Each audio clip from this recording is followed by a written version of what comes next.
Dude, you're late again. Come on, man. What's going on? I have a very valid excuse today and one that you would appreciate. I have been trying to get my puppy into preschool for the last 2 days. I did not know it's going to be so difficult, but after 11 failed attempts, I finally found a preschool for puppy Ollie. So, yay, time to celebrate. I don't know what it's going to be like, but preschool admissions are done, Mel. Okay, that's a pretty good sign, I think, for anyone who's watching that dogs in Australia are very pampered and have a very good life. They even Oh go my God. to preschool. Let's get on with the show.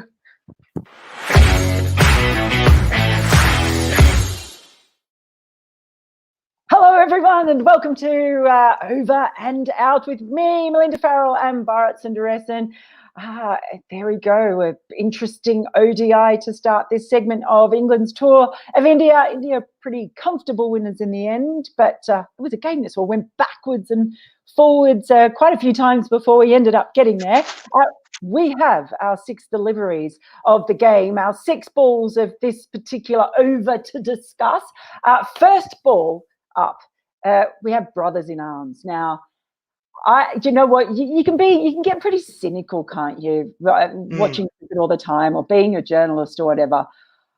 My heart went out so much. There was so much emotion between Krunal and Hardik Pandya, whether it be the before the game, the times when they were hugging, just everything. The way that Hardik was cheering for Krunal when he was batting, and then that interview. I think he probably felt he was okay, which is why Krunal did that interview after the innings, and then he actually couldn't speak because there was so much emotion. And it took me back to Mohammad Siraj making his debut in Australia over the summer, and the clear emotion and what it meant to him having lost his father beforehand, and then seeing the Pandyas there in the same sort of similar situation. And my heart just went out to Krunal, and I think everyone who was watching at that time, no matter which team they supported, who they do and don't like, everyone just wanted to give him a hug. So yeah, it was lovely for him to have that debut, for it to mean so much, for that innings that he played, which was really, really vital to India, as it turns out, a real key point, to have that mean so much in a game that they won. I just thought that was a really lovely thing, and reminding us all that, you know what, cricketers are people who have lives, and they have lots of things going on in their lives that can be really difficult to deal with, and they have to sometimes try and put those things aside and go out there and entertain us. And Krunal Pandya did that beautifully in every way in that ODI. Yeah, you just hit the nail on the head, Mel. Like, these are real people who have real lives, and this is, if anything, a small aspect of their life. The fact that they live it in front of our eyes, in front of millions and billions of eyes, is what makes it a challenge, right? Yeah, I mean, it comes with perks being an international athlete or a sports person, but yeah, you at times, like we saw with Krunal Pandya, you end up having to show your real emotion. At times, having to grieve in the public space, and how many of us can do that? It was one of those moments. Yeah, we do get very cynical and we look at everything with a yeah, whatever kind of attitude as journalists. But then you have such real moments, raw emotions showing up on camera. And when you read about the Pandya family, they're very close knit family. They've gone through a lot of hardships, financially, otherwise. They had a lot of money. I remember interviewing Hardik Pandya maybe before the 2017 Champions Trophy, and he spoke about how at one point they had money, and then they lost everything, and the kids were in school, and they really had to depend on a packet of what we call in India as Maggie. You would call it Maggie, of course, Mel, but it was tough. But they stood by each other, and the brothers in arms thing, I think, is a perfect title because they are that tight. And Hardik, I remember this is when he was a superstar already. He said that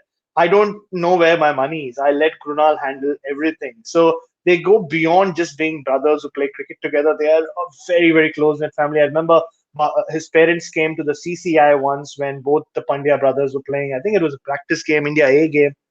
And you could just see the pride on their face. His late father was speaking to everyone. And I put a tweet out there as well. It was very, and I'm not the most emotional or sentimental of people, as you know, Mel, but it was 6 days to the day yesterday when I lost my father after, he struggled for 2 years, was bedridden. And seeing someone else grieve like that just brings back those memories. Like almost it allows you to grieve. And I've decided that like every time I do something in life, I'm going to point up at my old man as well, because he played a huge role in wherever I am today. And he's lucky that Sundaresh gets tagged with Dhawan. So great moment in cricket, and yeah, and it emotions aside, he turned the game around. The fastest 50 by a debutant ever in ODI history. He's had a great month or so with the bat, and it was just a great moment. Yeah, it certainly was. Now, our second delivery of the match, Shikhar, the enigma. He divides people so much, doesn't he, Shikhar? He's either going too slow, or he's too swashbuckling, or he should be more of an anchor, or he should be more aggressive. And watching that last night, I know that there were people thinking, oh, maybe that they got off to too slow a start, or that he wasn't being aggressive enough. In the end, the innings he played was the platform that India based their win on, and that Krunal Pandya could come in and capitalise on. And maybe, he is that sort of batter who it's hard to qualify exactly what he is, or what he needs to be, or what role he plays. But so I'm thinking that India should dispense with him. He certainly put a good case forward last night why they shouldn't dispense with him. Yeah, and like you said, it's very difficult to classify Shikhar Dhawan, the batsman. I've struggled with it whenever I've had to write about him. At times, while covering Indian cricket, when Shikhar would have a good day, I was like, oh man, this is going to be the challenge. What do you write about this guy? Because is he an attacking batsman? Is he a defensive batsman? Is he an accumulator?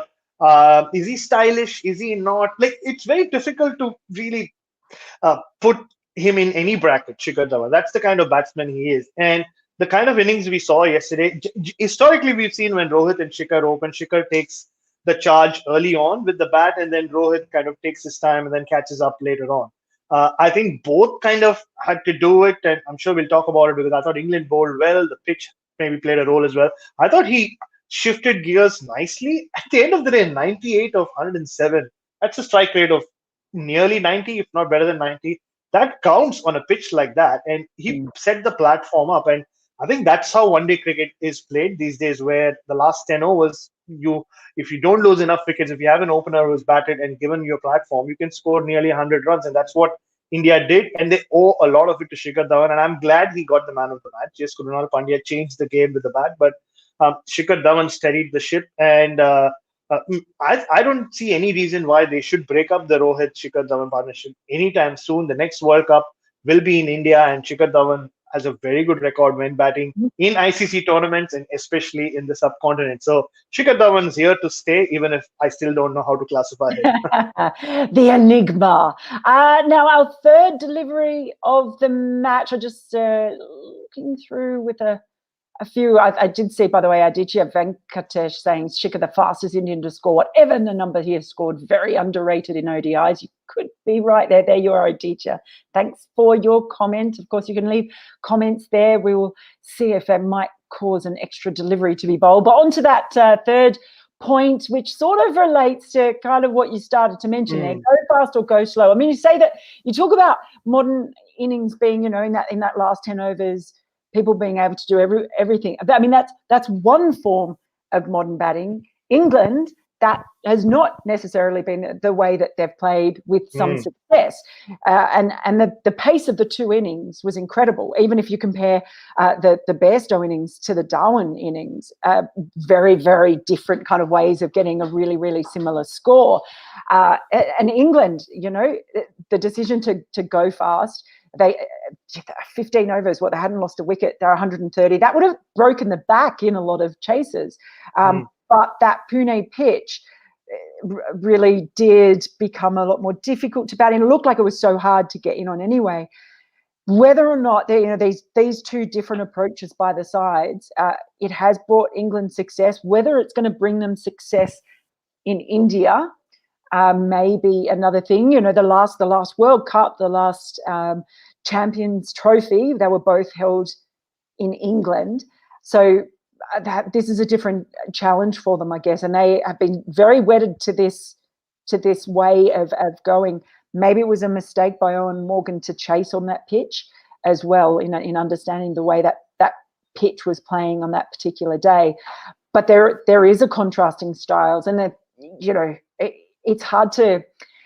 It's so easy to back England's way of batting, because it did eventually win them a World Cup, but it's not always going to come off for them. And how much is going to come off for them in India, I think, will be a key for the World Cup sort of down the track.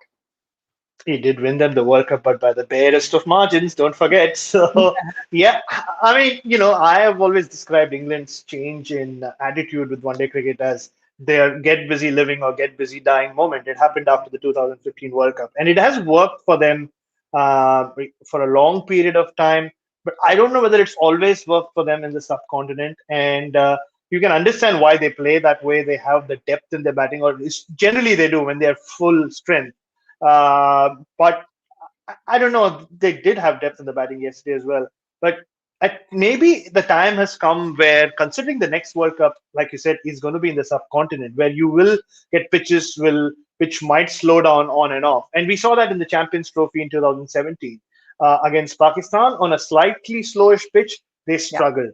They struggled against Pakistan in the World Cup last year while chasing a big total, again on a slowish pitch. They struggled in the World Cup final, if you don't remember, like, if you don't forget, on a slowish pitch. So when the pitch is flat and the ball's coming on beautifully, I think that approach works. But when the pitch is slightly up and down, we did hear Ollie there for just a second, and it can get tricky. And I think, considering they still have time for that next World Cup, maybe they should look to adapt their strategy and not just stick to that one, because they've got busy living and they won a World Cup. So now maybe the time has come for them to upgrade themselves. And just on Owen Morgan and winning the toss and electing to bowl first, maybe it had a lot to do with the last time England played a match there, because they made 350 and Kedar Jadhav chased it down.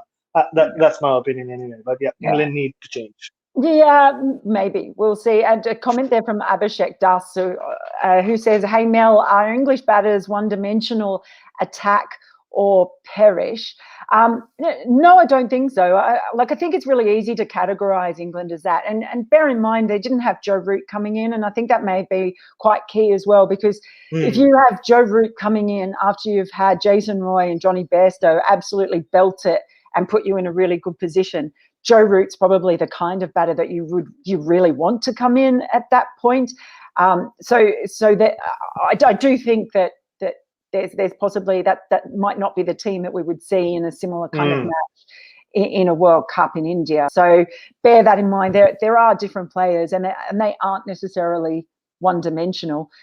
They have had a particularly aggressive way, but yeah, there are other players in there that might be worthwhile remembering weren't there. Walking wounded. Now a fourth delivery of the show breaks on. Just that little period in play. I mean, we talked about go fast, go slow, but gee, after that inning, I thought India's bowlers bowled really well in their second spells. I mean, Groovy Boovy bowled well the whole time, and as ridiculous, I can see a comment, or I did see a comment from Aditya Venkatesh, who says Boovy the miser and Boovy the master. Very good there. Oh, that's nice. Yeah, but India's bowlers really bowled well in the second spells, where in the England innings they bowled really well. I thought in the opening spell particularly well. That whole period was amazing, where as soon as that first wicket fell, England just couldn't score, and it showed how hard it was to get going. It could have been worse for them too if Virat Kohli had taken the catch of Owen Morgan. Hello, Ollie. And then or hit the stumps when Owen Morgan looked like he was walking off already because he thought Virat Kohli had taken the catch. Bizarre period of play. But that period there, that really was the key period overall in that game, where England had set up this terrific start. You would back teams to win from that position in most games. So it just does show that even with the start that England have, if someone can put the brakes on them and make it really hard, then all that work can kind of go to waste. Yeah, and we've seen it with India the last 3 months. When they're pushed to a corner is when they seem to play their best cricket for some reason. But they seem to do it consistently enough as well. But it had a lot to do with the pitch. We spoke about how on these tacky pitches where the ball doesn't always come on, the English style of play can be exposed because you're always going at the ball. And I thought the Indians, the one thing the seamers did well was pull their length back. Mhm. Initially, I thought they bowled too much into the Jason Roy, Johnny Bairstow areas, and they kind of paid for it. But I thought they pulled it back nicely. It showed a lot of composure. It showed a lot of temperament. But it also showed that they know how England play one-day cricket. And a good point about whether they're one-dimensional or not. The fact that when you end up being one-dimensional and whatever is that the opposition does not need to second guess at any point. They can just alter their plans because they know what you're going to do. And I thought that had a lot to do with it. And Pune is not. We spoke about that 350 run chase. That was just an extraordinary knock from Kedar Jadhav, and I thought England lost the plot there. But more so, I think it had a lot to do with the Pune pitch. Last time India played there, West Indies held them back, pulled them back nicely in the middle overs, very similarly to yesterday. I thought Virat Kohli made 100, but then Marlon Samuels, of all people, came and took 3 wickets. So it's not the easiest pitch to chase totals on. So, ouch. So, yeah, so well, Ollie the puppy is not very happy that I'm not giving her attention. But yeah, and sorry about that. Maybe that was the extra delivery. So, and which means that maybe teams might have to put the brakes on their own strategy when it comes to wanting to chase on that pitch, I guess. And yeah, Yeah. I hope Ollie puts the brakes on. Baby This is teeth. why, this is why Ollie has to go to preschool for that thing. She does. I just noticed a comment from Jakovic, the Cornwall Gill, saying, "Don't bring up bearers to marking up for us New Zealanders. You're torturing us, Bharat." I'm just so happy to see you here. We I welcome know. all our New Zealand friends. Exactly. We love you. Yeah. Now, the next delivery we have in our over is dazzling debutantes. Now, I know you really wanted just to make this point. Every time in the past 4 or 5 months that India have brought a debutante in. Hi, Ali. All right. Okay. Yeah, you may as well pick her up. Every Yeah. time, India have brought in a new player, they've stepped up in all formats as well, in Test cricket, T20s, and now and ODIs. It's very encouraging for England, but because you often see players, it takes them a little while to get into their stride in international cricket. But man, whatever India are doing in their cap presentations is really working. Indeed, like I mean, Ollie was a dazzling debutante as well, but like since she's gotten a little naughty, she was so well behaved the first 2 days. She still is, but as we know, it's just the second impression that's the hardest to make. But yeah, but the first impression so far, we've seen so many from Natarajan to even Shardul Thakur kind of coming back into Test cricket to Krunal Pandya and Prasidh Krishna yesterday. I don't know what it is. I think a lot of people have credited the IPL for having like taken away the off factor from international cricket. A lot of people have spoken about this just being India's era, where they seem to be producing cricketers from everywhere across all formats, and I think that showed in the way Krishna just he was destroyed in his first spell. We spoke about Roy and Bairstow, and to come back and hold your temperament. And like someone asked me yesterday on the other platform where both of us were on Clubhouse about whether he could be the Navdeep Saini, like a like-for-like replacement. But I think Prasidh Krishna has always shown he's had that smarts. We've seen him in the IPL come back from being smashed for, I think, 80 runs and 8 overs in his first 2 games. And then he came back and took 4 wickets, if I'm not mistaken. So he has that temperament. I think more than anything, talent and skill. I think it's a temperament that the IPL has really, I mean, we should credit the temperament of the Indian cricketers these days, young ones especially, to the IPL. And Krunal Pandya, of course, we know what he's capable of at the IPL level. Unfortunate, I thought. Honestly, I always thought he was more talented than Hardik Pandya. I still do. And I'm so glad that he's finally got that opportunity and he's taken it with both hands and he made merry with it yesterday.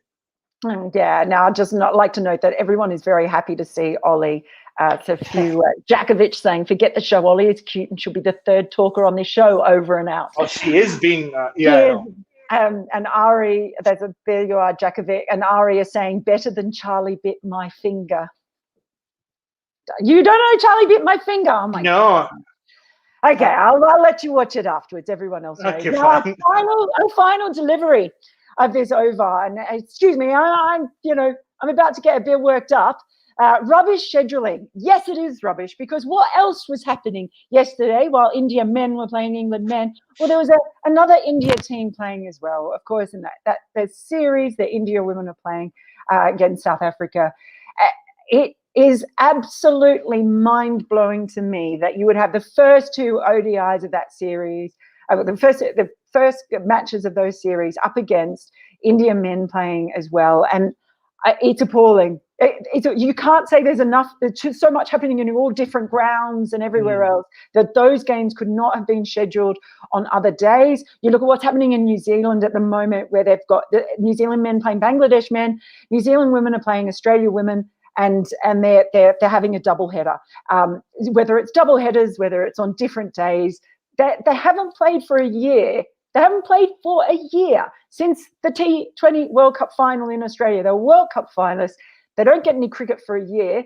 And then their audience is absolutely blown to pieces simply by the scheduling. So, you have to ask the question, just how committed the BCCI to women's cricket and seeing it grow, because it can't grow if people don't see it and you're not maximising your audience at all. And I just find that really, really frustrating. It is frustrating, Mel, but having covered Indian cricket and having grown up in India, I'm not surprised, because people compare that with how women's sport is perceived and how it's marketed in Australia. But it's taken a while, right? I mean, you've grown up here, women's cricket wasn't where it is now forever. Like, it's happened in the last few years. The women's team has done really well. And more than anything, let's face it, sport is a business these days.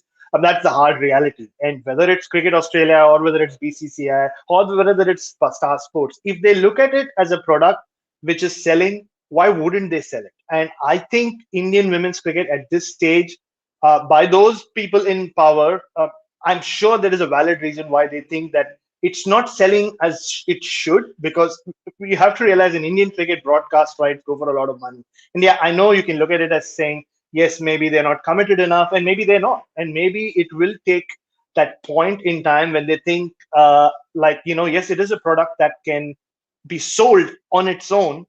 Maybe that's when this whole attitude will change, like we've seen it in Australia, right? Like the BBL and the WBBL and BBL were paired together. At one point, the WBBL just grew organically and independently to the extent that you could just afford to have it separately, give it its own. No, I'm going to disagree with you there, Bharat. Yay! They didn't, because it's fine to say that, people can't buy something when you talk about what sells. They can't buy it if they don't know it exists. If it's not in the shop window, people aren't going to go in and check it out. But also, Cricket Australia made that decision. They actually funded the WBBL matches being broadcast by Channel 10, not knowing if the audience was there. So it's not a chicken and egg situation. Yeah. It takes the commitment first to go, and it's not just like, is it going to make us money? It's what potential audience is out there. Be pragmatic about it, because if you look in Australia, like that, now it is a product, and it grew within that first season to be a product that people paid for. Unless someone just goes, right, let's be pragmatic and look at what's going to sell in 10 years and get on that bandwagon now, because it won't grow organically unless someone bites the bullet, goes in and says, right, let's do it. Sorry for pretending like I'm on an Indian TV news channel by just lifting my fingers. It's just the two of us. But I think it's a cultural thing as well, Mel. Like, being a cricket writer in India, I've been abused by a lot of non-cricket writers, like journalists. Forget about women's sport, just people who cover other sport. The big divide between cricket and the other sports. It's taken a long time. Now that Indians have started doing well in badminton, it gets broadcast rights. People watch it more. So I think in a utopian world, yes, you can, and Australians just look at sport very differently to the way Indians look at sport. And we have to acknowledge that fact. It's a cultural thing. It will take time, but what I believe is when women's cricket really actually catches fire, not just when the Indian team reaches the final and everybody's saying, oh, yay, on Twitter. Twitter is not a reality. It's not a true reflection of what actually happens in India. but when it actually catches fire, it will go beyond where women's cricket is in Australia. I just say give it some more time. Till then, we will get frustrated. I'm just telling you, be prepared. It's not going to change overnight. That's I how it know. is. That's how it works in India. But I'm with you. I mean, women's cricket is a great uh, sport in its own, and it's a different product. Which, if you actually sit down and watch it, it grows on you, and it's the skills at times are slightly different. But that's what you appreciate. It's like watching different formats of cricket itself. So I think there's a lot of potential there. But don't worry, someday we'll be on this show, and all 6 balls will be about women's cricket. Oh yeah, we'll do it anyway. We have control, so we can do. We'll pick something that's coming up, and we'll do it anyway. So there. I just noticed Aria saying, wouldn't scheduling it on a different day from the men's game give the women's game the best chance of traction for broadcasters and the board? Exactly. And Aditi, she's saying, nah, Bharat, you are wrong. Whenever women's matches are on, lots of people watch it, but it wasn't even advertised. Even Quick Buzz put it at the back of matches that were to happen yesterday. Happens at a lot. I don't run Craig Buzz. I'm contracted with them. Aditi, come on. And a few Take people it easy. I'm just. No, there we are. It's not you. We know that. It's everything. And a few people mentioning Shafali Verma, 17-year-old, becoming #1 T20 batter in the world. Brilliant talent. Let's just hope more people know who she is. Anyway, that's our big rant for the day. That's all we've got time for. Thank you for all the comments and people writing in and joining us. We really, really appreciate all of you. Please do subscribe, spread the word, get more of you on here. We've got lots more coming up. But for now, it's over and out.